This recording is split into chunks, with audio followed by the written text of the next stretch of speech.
તો આજે ફરીથી અમે લોકો ક્યાંક નીકળી ગયા છીએ ફરવા માટે. તમને લોકોને જો રસ્તો જોઈને આઈડિયા આવતો હોય તો કમેન્ટ કરજો કે કયો રસ્તો છે. સૌથી પહેલાં અમે હોલ્ટ લીધો અહીંયા કનૈયા ઢાબા ઉપર જમવા માટે, અને અહીંનું ખાવાનું એકદમ સુપર્બ હતું. એટલે એકદમ ઘર જેવું હતું, સરસ હતું, તમને પેટમાં ભાર ના લાગે ખાધા પછી. અહીંની ભાખરી સરસ મજાની પાતળી ઘીવાળી.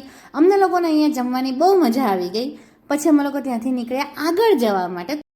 તો જોધપુરમાં કયા કયા સ્થળો ફરવા લાયક છે, એ સુપર્બ છે, અને કયા કયા સ્થળો ઓકે છે, એ બધું તમને આ લોક્સમાં જોવા મળશે. અને ખાસ કરીને ચેટ જીપીટી છે કે પછી કોઈ પણ એઆઈ ટૂલ છે, એની ઉપર તમારે કેટલો ભરોસો કરવો જોઈએ, ના કરવો જોઈએ, અમે કઈ રીતે ટ્રીપ પ્લાન કરી હતી, એ બધું તમને આ વિડીયોમાં જોવા મળશે. જે રસ્તો દેખાય છે ને એ જયસોરનો છે, જયસોર વન અભયારણ્ય. તમને કદાચ ખ્યાલ હોય તો રીંછનું અભયારણ્ય છે. બસ તો આ રસ્તા અમે જઈ રહ્યા છીએ સુંધા માતાના દર્શન કરવા માટે. ને ફાઇનલી અમે લોકો આવી ગયા છીએ રાજસ્થાનમાં, અને અમે પહોંચી ગયા છીએ અહીંયા સુંધા માતાએ. અહીંયા આ નવું બન્યું છે, અમે આની પહેલાં આવ્યા ત્યારે આ નહોતું. અહીંયા બધું ખાણીપીણીનું છે. અને બસ હવે અમે અંદર જઈ રહ્યા છીએ. જો તમારે ચડીને જવું હોય તો અહીંયા પગથિયા છે, અને કાં તો પછી રોપવે તો છે જ. જો અહીંયા ટિકિટના ભાવ લખેલા છે કે ઉપર અને નીચે બંને માટે તમારે રોપવે લેવું હોય તો 185, અને ખાલી ઉપર જવું હોય તો 135, અને સિનિયર સિટીઝન માટે 90 રૂપિયા. બટ તમારી પાસે એજ પ્રૂફ હોવું કમ્પલસરી છે. જો તમે પગથિયા ચડીને જાઓ તો લગભગ 600થી 1000 જેટલા પગથિયા છે. અને જો રોપવેમાં જાઓ તો રોપવેનો પાથ પણ ઘણો લાંબો છે, ઓલમોસ્ટ 800 મીટર જેટલું હશે. અહીંયા બાજુમાં પગથિયા દેખાય છે જ્યાંથી આપણે ચડીને જઈ શકીએ. અમે બેસી ગયા છીએ રોપવેમાં. યથિકાબેનની આ રોપવેની બીજી ટ્રીપ છે. અને બસ પછી રોપવેમાંથી ઉતરીને પણ થોડું ચાલવાનું છે. એવું નથી કે તરત જ મંદિર આવી જાય છે, બટ એ ચાલવાનું ઇઝી છે. પગથિયા ફાવે તો પગથિયા, અને બીજી બાજુમાં ધાડ જેવું પણ છે, તમને જે ફાવે.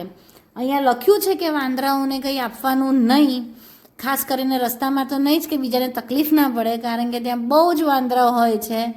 જો આ અમે ચાલીને જઈએ છીએ તો એક બાજુ રમકડાની ને એવી દુકાનો છે, વચ્ચે એક બે પ્રસાદની દુકાન આવે છે, અને ડાબી બાજુ ને જમણી બાજુ આ રીતની ધર્મશાળાઓ પણ છે.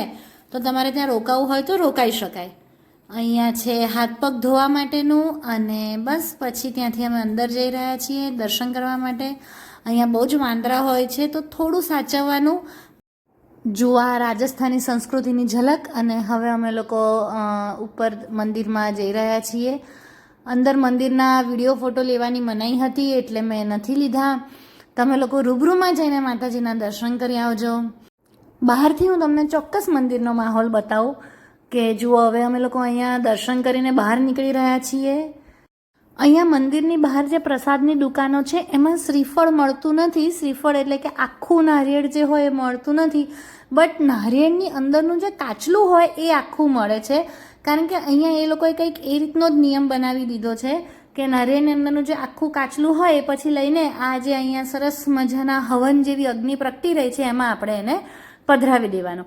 તો અમે લોકો અહીંયા ગયા હતા આશા ભાભીને રજનીભાઈની જોડે. તમે લોકોએ આશા ભાભીને જોયા હશે. મારી એક શોર્ટ ફિલ્મ છે ટ્રાન્સફર નામની, આ જ યુટ્યુબની ચેનલમાં મૂકેલી છે, તો એમાં તમે એમને જોયા હશે.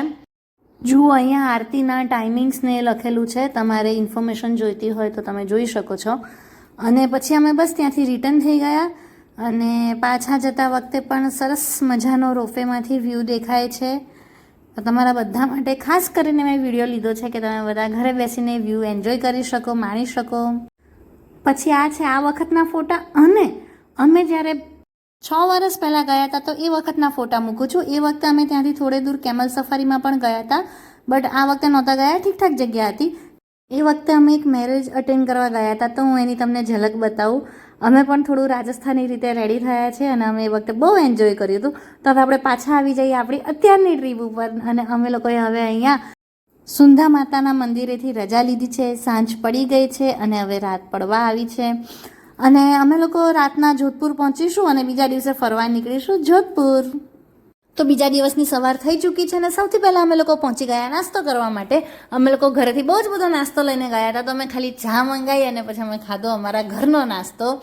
પછી અમે ત્યાંથી સ્ટે માટે હોટલ શોધવા ગયા, કારણ કે ઓનલાઈન અલગ હોય છે ને ત્યાં જઈને કંઈક અલગ હોય. આ વખતે પણ એવું થયું. અમે જે હોટલમાં રહેવાનું વિચાર્યું હતું એ હોટલમાં જવા માટે તમારે બહુ જ બધા સ્ટેપ્સ ઉતરીને જવાનું ને ત્યાંથી બહાર નીકળવા માટે બહુ જ બધા સ્ટેપ્સ ચડીને આવવાનું.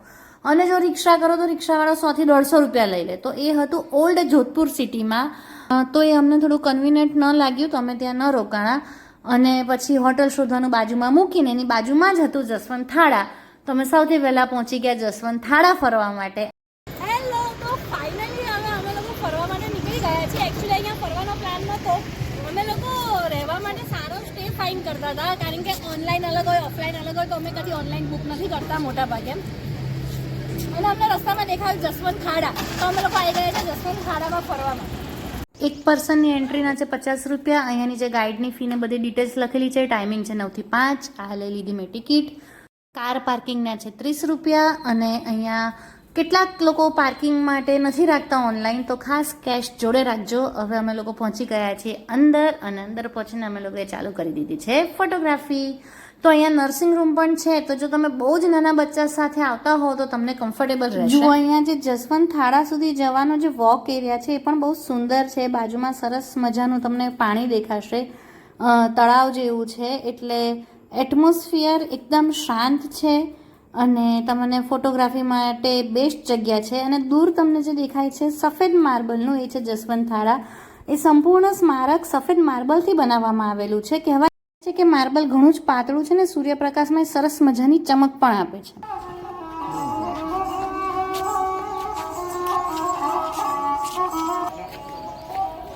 રાજસ્થાની સંસ્કૃતિને માણતા માણતા આપણે હવે અંદર જઈએ.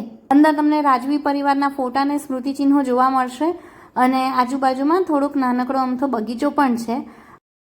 જુઓ, આ છે એમાં અહીંયા લખેલું છે કે આ દેવકુંડ છે, તો આનું નામ છે દેવકુંડ. અને આ જસવંત થાળા એ મહારાજા જસવંતસિંહ II એમની યાદમાં બનાવવામાં આવેલું, જે જસવંતસિંહના પુત્ર મહારાજા સરદારસિંહે બનાવેલું.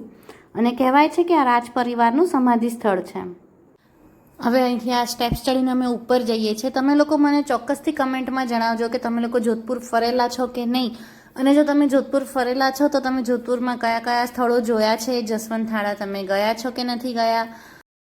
તો અહીંયા અમે ઉપર ચડી ગયા છે અને ત્યાંથી તમને હું થોડો પાછળનો વ્યૂ બતાવું.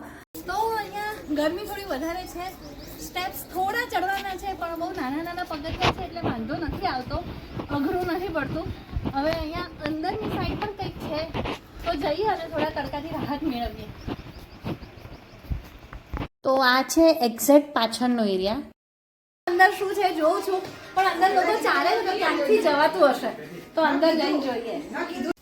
જો આ વ્યૂ સરસ છે. પેલી બાજુ તો થોડું પાણી બી છે, તો ફીલ સરસ છે. બટ સાંજે આવો તો વધારે મજા આવે, સરસ એટમોસ્ફિયર હોય. હું કહું છું કે સાંજે આવો તો વધારે મજા આવે, બટ ખાસ યાદ રાખજો કે આનો ટાઈમિંગ છે 9 થી 5. તો 5 વાગ્યા પછી નહીં આવતા, નહીં તો તમને એન્ટ્રી નહીં આપે. અમે હવે જઈ રહ્યા છીએ અંદર. તો અહીંયા બહાર ચપ્પલ કાઢીને અંદર જવાનું હોય છે. અંદર છે રાજવી પરિવારના ફોટા અને સ્મૃતિચિહ્નો. અંદરનું વાતાવરણ તો એકદમ સરસ હોય છે, એકદમ ઠંડક અને શાંતિ હોય છે અહીંયા. અને તમે અહીંયા જે રાજવી પરિવારનો જે ઓરા હોય એને તમે અહીંયા ફીલ કરી શકશો. અને અહીંયા જે સિક્યોરિટીમાં જે બેન હતા એમની જોડે વાતો કરીને મને બહુ જ મજા આવી. એકદમ સ્વીટ હતા, એકદમ સરસ મજાની વાતો કરતા હતા. એમને મને ઘણી ઇન્ફોર્મેશન આપી અને એમનો જે પહેરવેશ હતો એકદમ રાજસ્થાની હતો, તો બહુ સુંદર લાગી રહ્યા હતા. બસ, તો હવે અમે ત્યાં અંદરથી બહાર નીકળી ગયા છીએ. તો અહીંયા આખું ઓલમોસ્ટ જોધપુર સિટી તમને દેખાઈ રહ્યું છે. જુઓ, થોડું થોડું બ્લુ ને એવું દેખાતું હશે. ને અહીંયા જે નીચે છે ને એ આઈ થિંક સો પેલા સિક્યુરિટીવાળા બેને કીધું ને એમ આ બધી કદાચ સમાધિ લાગે છે. આઈ એમ નોટ શ્યોર, બટ આ બાજુ બી છે ને પેલી બાજુ બી છે. બસ, તો હવે અહીંયાથી જતાં જતાં આપણે ફરી થોડી રીલ બનાવી લઈએ, થોડા ફોટા પડાવી લઈએ અને પછી આપણે અહીંથી લઈએ રજા. તમે લોકો ચોક્કસથી મને કમેન્ટ કરીને જણાવજો કે તમને આ જસવંત થાળા ફરવાની, એટલે કે મારી જોડે વિડીયોમાં ફરવાની મજા આવી કે ના આવી. જુઓ, આ છે અહીંયા પાર્કિંગની વ્યવસ્થા. ઘણી બધી ગાડીઓ આવી જાય એટલું મોટું પાર્કિંગ છે. અને હવે અહીંયાથી આપણે જઈ રહ્યા છીએ મહેરાનગઢ ફોર્ટ. જુઓ, તમને અહીંયા જ દેખાતો હશે વિડીયોમાં પણ. હજી તો આપણે જસવંતથાળામાંથી બહાર પણ નથી નીકળ્યા. ત્યાં તમે અહીંયા સામે દૂર જોઈ શકો છો કે મહેરાનગઢ ફોર્ટ છે. પછીના વિડીયોમાં આપણે લોકો ફરીશું મહેરાનગઢ કિલ્લો, જે જોધપુરની બેસ્ટ પ્લેસ છે. અને હું પહોંચી ગઈ છું અહીંયા મહેરાનગઢ અને મેં ગાડી પાર્ક કરી દીધી છે. અને હવે આપણે મળીએ બીજા વિડીયોમાં.